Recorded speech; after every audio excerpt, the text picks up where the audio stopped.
Welcome back. आप देख रहे हैं अपना फाइनेंस मिनिस्टर और वक्त हो गया है आपके सवालों के जवाब देने का। हेमंत की सीईओ वाइस इन्वेस्ट और Vishwajeet Parashar mutual fund expert हमारे साथ जुड़ गए हैं, जो लाइव दर्शकों से जुड़ेंगे और उनकी फाइनेंशियल प्लानिंग करवाएंगे। आप दोनों का स्वागत है हमारी इस पेशकश में। और संदीप हमारे पहले दर्शक विश्वजीत के लिए जुड़ भी गए हैं फोन लाइन पर। संदीप नमस्कार, गुड इवनिंग, धन्यवाद अपना सवाल हम तक पहुंचाने के लिए। बताइए आपके पोर्टफोलियो में फिलहाल कौन कौन से फंड हैं? मैंने अब ये लिस्ट भेजा है मैडम। मेरा 1,50,000 पर मंथ SIP चल रहा है। जी सर, पारस्परिक फ्लेक्सी कैप है आपके पास, HDFC balance advantage, ICICI equity debt, SBI contra, Axis growth opportunity, Mirae asset large and mid cap, Nippon small cap. और आपको प्रेजेंट तो 2 CR है आपके पोर्टफोलियो की वैल्यू, आपको इसको बढ़ाकर 5 करोड़ करनी है अगले 4 सालों में, राइट सर? 5 करोड़ 2028 एंड तक, मतलब 2028 you can say that is my plan. Okay. और कोई खास पर्पस की वजह से आप ये फाइनेंशियल पोर्टफोलियो बना रहे हैं? कोई खास फाइनेंशियल गोल है? Now I am 55 so that's retirement purpose. Okay. और 5 CR आपके लिए काफी होगा? आपने पूरी अपने रेगुलर एक्सपेंसेस की प्लानिंग कर ली है, जो शायद इस पोर्टफोलियो से आपको लेनी होगी सहायता, आपकी वो प्लानिंग है? सॉरी, ओके, ठीक है, ओके, परफेक्ट। विश्वजीत आपके पास आऊंगी तो अपनी रिटायरमेंट प्लानिंग को लेके काफी दुरुस्त काउंट कर रहे हैं। 5 CR 2028 तक फंड मिक्स आपके पास है। निवेश की राशि और कितनी बढ़ाने की जरूरत पड़ेगी? हाँ कविता जी, देखिए इन्होंने जो पोर्टफोलियो बनाया है वो काफी डाइवर्सिफाइड है, बहुत अच्छे फंड्स का चुनाव किया हुआ है। तो मैं संदीप जी को मुबारकबाद देना चाहूंगा। संदीप जी, काफी अच्छा डाइवर्सिफाइड पोर्टफोलियो आपने बनाया हुआ है और मार्केट के रिस्क एंड रिवॉर्ड को भी देखें तो आपने काफी हाइब्रिड फंड्स ले रखे हैं। तो मेरे हिसाब से अच्छा पोर्टफोलियो है, आप इसमें बिल्कुल निवेशित रहें। जहां तक कि आपके गोल का सवाल है कि जो आप 5 करोड़ आप क्रिएट करना चाहते हैं, तो और 2 करोड़ आपने ऑलरेडी बनाया हुआ है, तो 1.5 लाख की आप SIP कर रहे हैं, जो भी एक अच्छी रकम है। तो 1.5 लाख की SIP अगर आप 5 साल के लिए भी करते हैं तो 1 करोड़ 23 लाख के करीब बन जाता है। और अगर हम उस 2 करोड़ पर जो आपने कॉर्पस क्रिएट किया हुआ है, तो वो भी एक अच्छा खासा 3.5 करोड़ के करीब कॉर्पस बन जाता है 5 साल के बाद, अगर हम 12% का CAGR लेके चलते हैं। तो थोड़ा सा एक गैप रह जाता है, 4.5 करोड़ के करीब हम पहुंचे, 25-26 लाख का गैप रह जाता है। 4.5 करोड़ के करीब हम पहुंचे, 25-26 लाख का गैप रह जाता है। तो वो अगर हम लेके चले उसके लिए SIP, तो करीब 20-25 हजार की SIP अगर आप स्टार्ट करें तो ये गैप भी आप कंप्लीट कर सकते हैं, जो 25 लाख, क्योंकि समय थोड़ा छोटा है, टाइम होराइजन केवल 5 साल का है। तो मैं आपको रिक्वेस्ट करूंगा कि आप 25,000 की SIP और करें। हो सकता है मार्केट में बहुत अच्छे रिटर्न्स आए, आप इसी SIP से आप अपना गोल अचीव कर लें, बट क्योंकि हम 12% का CAGR लेके चल रहे हैं तो थोड़ा सा शॉर्टफॉल है और समय अवधि जो है वो भी 5 साल है। तो आप 25,000 की SIP आप स्टार्ट करें। ऐसा लगता है कि 5 साल के बाद आपका पूरा 5 करोड़ का जो गोल आपने रखा है वो बिल्कुल अवश्य पूरा होगा, और जो फंड्स आपने चुनाव किए हैं बहुत अच्छे हैं, उसमें निवेशित है। थाउजेंड की आपको SIP और करने की सलाह तो यहाँ पे दी गई है, लेकिन विश्वजीत क्योंकि हम 2028 की बात कर रहे हैं, बहुत दूर समय नहीं है ये, इनको और 3 करोड़ जोड़ने हैं। अब ऐसे में एक ऐसा समय भी आएगा जब इनको पैसे इक्विटी से निकालने शुरू कर देने चाहिए होंगे, शायद अपने टाइम होराइजन के नजदीक आते आते। वो रणनीति क्या होगी इनके लिए फिर? जी बिल्कुल कविता जी, बहुत अच्छा पॉइंट है। नॉर्मली हम सलाह देते हैं कि जब आप अपने रिटायरमेंट गोल के पास हैं, यानी करीब करीब 6 महीने 1 साल पहले, कोशिश करें कि आप इक्विटी से अपना पोर्टफोलियो डेट की तरफ शिफ्ट करें, ताकि आपको लास्ट मिनट सरप्राइज ना हो।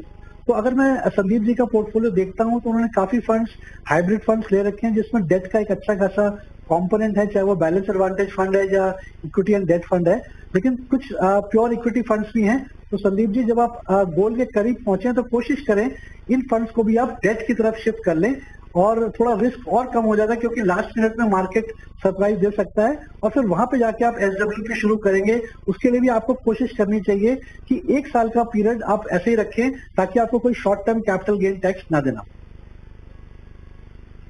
तो ये बात आपको संदीप जी ध्यान में रखनी होगी और निवेश अपना बढ़ाइए और जैसे जैसे आपका टाइम होराइजन नजदीक आए वैसे वैसे अपने पैसे को थोड़ा सा आप कहीं और शिफ्ट करने की कोशिश करें, जो विश्वजीत ने आपको समझाया है। आगे बढ़ते हैं और अगले दर्शक हमारे साथ फोन लाइन पर हैं दिनेश। नमस्कार। हाय, वेरी गुड इवनिंग। मुझे एक सजेशन चाहिए था आपके पैनल से, स्टेटिंग कि मैंने एक लोन लिया है अभी रिसेंटली अराउंड 55 लाख रुपीस का, जो टेन्योर है उसका 20 इयर्स का। मैं अभी प्लान कर रहा हूँ यहाँ से कि मेरा 5 इयर्स में एटलीस्ट वो जो 55 लाख रुपीस का मैं लोन लिया है वही फंड में एक SIP में कलेक्ट कर लूँ और उसको रीपे कर दूँ after a term of 5 year. तो मतलब ये था कि कौन से SIPs अभी करंटली इतने सारे मार्केट में SIPs हैं, तो कौन से SIPs कौन से फंड्स मुझे आप रिकमेंड करना चाहोगे ताकि I can save up to 55 lakh rupees in next 5 years. और मैं मंथली इन्वेस्टमेंट जो अमाउंट है यहाँ से अराउंड 35,000 का प्लान कर रहा हूँ, तो मुझे थोड़ा उसमें गाइडेंस चाहिए। ऑलराइट, अपने टाइम होराइजन को आप 5 साल ही रखना चाहते हैं, इसको बढ़ाना नहीं चाहते हैं? 6 years max to max, because मुझे उसमें वो पूरा clear sir, max to max. चलिए, max to max, okay, alright. Hemant sir, 5 के बजाय 6 साल पकड़ के चलते हैं। 55 लाख रुपए अगर इकट्ठा करने हो, फिलहाल 30,000 की SIP हर महीना ये कर पाएंगे, तो बताइएगा कितना इनसे जमा हो पाएगा। और वैसे इनकी स्ट्रैटेजी तो सही लग रही है, लेकिन क्या वाकई ये अचीव कर पाएंगे इतना कॉर्पस? हाँ देखिए बेटा, जैसा मैंने कहा कि ओरिजिनल इनका जो टाइम होराइजन वो 5 साल का है और कहा 1 साल का फ्लेक्सिबिलिटी है इनके पास। आई थिंक जब आप इतने छोटे समय के लिए इन्वेस्ट करते हैं ना, 5 साल को छोटा समय बोल रहा हूँ क्योंकि आप SIP से इन्वेस्ट कर रहे हैं, तो 1 साल की अगर आपके पास फ्लेक्सिबिलिटी है तो मुझे लगता है वो काफी मदद कर सकती है इनको आगे। डिपेंड करेगा किस तरह के रिटर्न मिलते हैं, किस तरह की मार्केट कंडीशन है कि वाकई में उनको वो जो 1 साल है उसको इस्तेमाल करने की जरूरत है कि नहीं। तो अगर हम ये 5 साल का समय मान के चलें तो ऑब्वियसली जैसे मैंने पहले कहा कि बहुत लंबा समय नहीं है। हालांकि मैं समझ रहा हूँ कि इनकी इंटेंट वही है कि वो अच्छे से अच्छा रिटर्न कमा सकें ताकि उसको यूटिलाइज कर सकें लोन की रीपेमेंट के लिए। But I think time horizon के हिसाब से एक ऐसा पोर्टफोलियो बनाना होगा जो इक्विटी हाइब्रिड और इक्विटी का मिक्स हो। हालांकि हम सभी चाहते हैं कि हम जो इन्वेस्टमेंट कर रहे हैं उसमें अच्छा रिटर्न मिले, बट आई थिंक हमें ये भी ध्यान रखना होगा कि मार्केट कभी भी वॉलेटाइल हो सकती है। ऐसे पीरियड्स हो सकते हैं मार्केट के अंदर जब आपको अच्छी रिटर्न ना मिले, नेगेटिव रिटर्न मिले। तो आई थिंक सब चीजों का ध्यान रखेंगे यहाँ पे।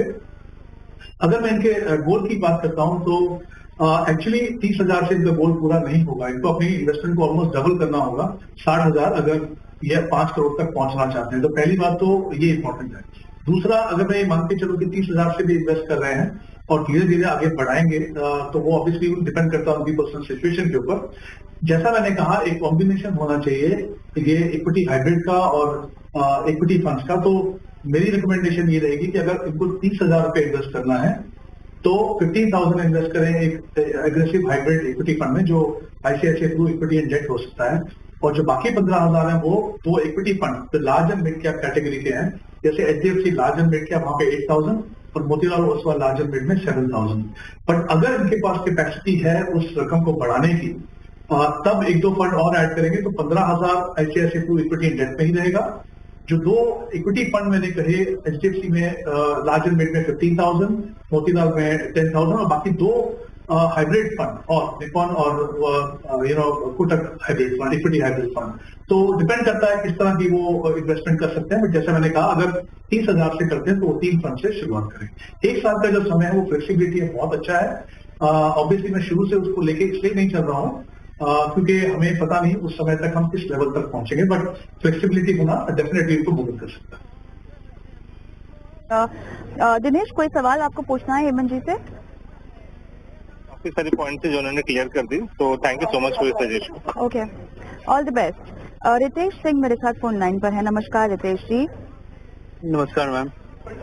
सर, आपने 9 फंड पोर्टफोलियो में डाले हैं। मैं हर किसी का नाम नहीं लूंगी, मेरा समय काफी निकल जाएगा, लेकिन एक चीज जो मुझे कंफर्म करनी है, 20 से 25 साल तक आप इसमें रहना चाहते हैं और 1 साल से आप इन्वेस्ट कर रहे हैं। मुझे ये जानना है कि आपको कितना इकट्ठा करना है इस पोर्टफोलियो से? 2 करोड़ के आसपास मैम। अच्छा, 10,000 रुपए की आप SIP कर रहे हैं और आपको राशि बढ़ानी भी है क्या? निवेश राशि बढ़ाएंगे आप? 7% बढ़ा सकते हैं मैम। ऑलराइट, ठीक है, तो विश्वजीत जी आपके पास आऊंगी। 10,000 का निवेश कर रहे हैं और 10 फंड उन्होंने पोर्टफोलियो में डाले हुए हैं। हालांकि ये जरूरी नहीं है कि आप 10,000 के 10 फंड डालें। मेरे ख्याल से 4 फंड में भी ये काम हो सकता था। कैसे और क्यों ये रणनीति गलत है? 1,000 रुपए के इन्होंने 10 फंड डाल दिए हैं, और अगर निवेश बढ़ाना भी हो तो जो पोर्टफोलियो आप बताएंगे उसी में ही किस फंड में अपने पैसे बढ़ाएं, ये बताइएगा साथ में। बिल्कुल कविता जी, आपने बिल्कुल ठीक कहा कि 10,000 के लिए 10 फंड की आवश्यकता नहीं है। बहुत बड़े बड़े पोर्टफोलियो भी 7 फंड्स में समा जा सकते हैं। तो कोई जरूरी नहीं है कि हर 1,000 रुपए या 2,000 के लिए आपको नया फंड चाहिए। और उसमें भी जो रितेश जी ने किया हुआ है, करीब करीब 5-6 स्मॉल कैप फंड्स हैं और 2 मिड कैप फंड्स हैं। तो बहुत ही हाईली एग्रेसिव पोर्टफोलियो बनाया हुआ है। हालांकि इनके पास टाइम होराइजन काफी अच्छा है, 20-25 साल का पीरियड लेके चल रहे हैं। तो ऐसा नहीं है कि रिस्क नहीं ले सकते हैं, बट फिर भी ऐसी आवश्यकता नहीं है कि 5-6 स्मॉल कैप फंड्स की आवश्यकता पड़े। तो मैं यही सलाह दूंगा कि आप एक डाइवर्सिफाइड पोर्टफोलियो बनाएं। और जैसा कविता जी कह रही थी कि 5-6 फंड्स में भी आपका अच्छा खासा पोर्टफोलियो डाइवर्सिफाइड भी बन जाएगा, और रिस्क रिवॉर्ड रेशियो के पॉइंट ऑफ व्यू से देखें तो वो भी कम, रिस्क भी कम हो जाएगा और रिटर्न्स के पोटेंशियल भी कम नहीं होंगे। तो आप ऐसा कर सकते हैं कि मेरे हिसाब से बहुत सारे फंड्स हैं, तो नाम लूंगा तो फिर वही रहेगा कि बहुत समय लग जाएगा। तो मैं 5 फंड्स जो आपको बता रहा हूं, जिसमें आपके ऑलरेडी कुछ निवेशित भी है, जैसे निपॉन इंडिया स्मॉल कैप है, तो इसमें आप 2,500 रुपए निवेश कर सकते हैं। इसके अलावा मोतीलाल ओसवाल मिड कैप है, इसमें 2,000 रुपए निवेश कर सकते हैं। पराग पारिक फ्लेक्सी कैप भी है आपके पास, उसमें भी 2,000 रुपए निवेश कर सकते हैं। इसके अलावा आईसीआईसीआई प्रूडेंशियल ब्लू चिप और एचडीएफसी फोकस 30 फंड। तो ये 5 फंड में आप अपना 10,000 रुपए डाइवर्सिफाई कर सकते हैं। 2-2-2,500 रुपए करके आप डाइवर्सिफाई करें तो आपका रिस्क भी कम हो जाएगा। जो अपने 5-6 स्मॉल कैप फंड लिए हुए हैं वो बहुत एग्रेसिव पोर्टफोलियो बना रहे हैं। तो मेरी ये सलाह रहेगी इन 5 फंड्स में आप डाइवर्सिफाई करें, और अगर आप बढ़ाना भी चाहते हैं तो आप इन्हीं 5 फंड्स में और रकम भी बढ़ा सकते हैं। जरूरी नहीं है कि आपको हर बार नया फंड की आवश्यकता हो। जहां तक कि आपका 10,000 रुपए जो शिफ्ट कर रहे हैं, अगर हम 12% का CAGR लेके चले तो 20 साल में ये करीब करीब 1 करोड़ रुपया बन जाता है, और 25 साल में वही 5 साल के पीरियड का अगर हम इंक्रीज करते हैं तो ये करीब करीब 1 करोड़ 90 लाख बन जाता है। तो कोशिश करें जितना लंबा समय रखें उतना आपको पावर ऑफ कंपाउंडिंग का लाभ होगा, म्यूचुअल फंड्स का पूरा एडवांटेज मिलेगा। और अपनी सिप अगर कोशिश करें हर साल स्टेप अप करते रहे, 5%, 10%, जैसे आपको पॉसिबल हो वो करें। तो इसके अलावा भी जो 1 करोड़ 90 लाख मैंने बताया, और डबल पोर्टफोलियो बन सकता है। पर्पस काफी बड़ा हो सकता है, क्योंकि आपके पास बहुत अच्छी लंबी अवधि है जिसमें आपको पूरा लाभ मिलेगा। तो ये स्मॉल कैप फंड्स को कम करके ये डाइवर्सिफाइड पोर्टफोलियो को अपनाएं, ताकि आपका रिस्क बहुत कम हो जाए। कोई और सवाल पूछना है विश्वजीत को? हेलो, कोई और सवाल पूछना चाहते हैं आप? जी मैम। पूछिए। मैम, जो स्मॉल कैप फंड में जो और सारे पैसे पड़े हुए हैं उसको क्या विड्रॉल कर लेना चाहिए या उसको छोड़ देना चाहिए उसमें? हाँ विश्वजीत जी, जो आपने रोकने के लिए कहा है उसका क्या करें? हाँ जी बिल्कुल, आप कुछ पहले तो शुरुआत में सिर्फ रोक दें, और कोशिश करें जब 1 साल का पीरियड हो जाए, क्योंकि हो सकता है कई फंड्स में आपके पास शायद एग्जिट लोड देना पड़ेगा अगर पुराने फंड्स नहीं है। तो अगर एग्जिट लोड नहीं है तो आप वहां से निकल भी सकते हैं, और नए फंड्स जो मैंने आपको बताए उसमें ट्रांसफर कर सकते हैं। अगर 1 साल का पीरियड कम है तो आप 1 साल के लिए ब्रेक कर लें, और SIP बिल्कुल रोक दें, और जो नए फंड्स में है उसी में शुरुआत कर दें। All the best Ritesh. Kamal Kishore sahab phone line पर है। नमस्कार। नमस्कार। ऑलराइट, मेरा एसेट इमर्जिंग ब्लू चिप है। मेरा एसेट का टैक्स सेवर भी है, SBI small cap, axis mid cap और पराग पारिक का फ्लेक्सी कैप है आपके पास। और 10 साल के लिए ये फंड आपने इकट्ठा कर रखे हैं, और 6,000 की SIP आपको और बढ़ानी है। 10 से 12 साल के लिए आप इसको रखेंगे पोर्टफोलियो को, और आप कह रहे हैं कि और कोई फंड अगर जोड़ना हो तो वो कौन सा होना चाहिए? ठीक है, ये पोर्टफोलियो में आपने कब से निवेश शुरू किया है? 2 साल पहले किया है। 2 साल पहले किया है। चलिए ठीक है। और 6,000 रुपए के लिए आपको कौन सा फंड लेना चाहिए बताएंगे, और साथ ही ये जो फंड मिक्स है वो भी कैसा है? तो हेमंत जी, फिलहाल का फंड मिक्स आपको कैसा लग रहा है इनका? हेमंत सर? तो डेफिनेटली जैसा कि हम देख सकते हैं कि ये अच्छा समय है अगर आपको इक्विटी में इन्वेस्ट करना है तो जो उनकी स्ट्रैटेजी है वाइज आती है वो बिल्कुल सही कर रहे हैं यहाँ पे। और जैसा उन्होंने कहा कि 19,000 की SIP कर रहे हैं अभी और 6,000 से बढ़ाना चाहते हैं। तो आई थिंक फंड का मिक्स ओवरऑल अगर मैं कहूँ तो शायद कैटेगरी वाइज तो ठीक है, पर मुझे लगता है कुछ सिलेक्शन जो है उसमें बदलाव करने की जरूरत है, स्पेशली क्योंकि 10 से 12 साल का समय है। तो अगर ये थोड़े बेहतर फंड में जाए in terms of quality of portfolio, in terms of consistency in performance, तो मुझे लगता है उनके लिए वो बेहतर रहेगा। तो कुछ एक फंड की बात करते हैं जो एग्जिस्टिंग फंड है, जैसे इनके पास पराग पर एक फ्लेक्सी कैप फंड है, उसके अंदर उनकी इन्वेस्टमेंट जो है वो कंटिन्यू कर सकते हैं। 5,000 की इन्वेस्ट कर रहे हैं वो, और जो 6,000 जो इनको इन्वेस्ट करना है वो भी इन्हीं एग्जिस्टिंग फंड जिनकी मैं बात कर रहा हूँ उनमें ही करेंगे। तो उसमें से 2,000 यहाँ पे बढ़ा दें, तो कुल मिला के जो SIP का जो अमाउंट है पराग पर एक फ्लेक्सी कैप में वो 7,000 हो जाएगा। इनकी जो ELSS है उनके पास वो मेरा ही टैक्स सेवर में इन्वेस्ट करें। मुझे लगता है मोतीलाल ओसवाल की जो टैक्स सेवर है वो इनके लिए एक बेहतर ऑप्शन रहेगी। फिर एक और है इनके पास मेरा ही एसेट इमर्जिंग, तो मुझे लगता है वहां पे भी अगर ये HDFC लार्ज एंड मिड को देखते हैं तो वो बेहतर है, और वहां पे 2,000 पे एडिशनल इन्वेस्टमेंट भी वो कर सकते हैं। मिड कैप के अंदर एक्सेस मिड कैप फंड है और वहां मुझे लगता है कि मोतीलाल ओसवाल मिड कैप एक बेटर ऑप्शन रहेगी इनके लिए, वहां पे भी 2,000 पे वो ऐड कर सकते हैं। और SBI स्मॉल कैप की जगह में निकॉन इंडिया स्मॉल कैप देख सकते हैं। तो जैसा मैंने कहा ब्रॉडली कैटेगरी जो है वो सही है, कुछ फंड्स में फंड्स कैटेगरी के अंदर फंड्स को चेंज करने की जरूरत है। और जैसा मैंने कहा जब आप बदलाव करेंगे तो वो जो एडिशनल अमाउंट है वो 3 फंड मैंने बताया इनको, जहां पे 2,000 करके वो अपनी SIP को इंक्लूड कर सकते हैं। कमल, कोई और सवाल पूछना है हेमंत जी को? जी thank you. All the best. चलिए, तो सवाल जवाब का सिलसिला तो यहीं पर खत्म होता है, लेकिन अब सीधा रुख करते हैं निवेश के गुरु मंत्र की ओर।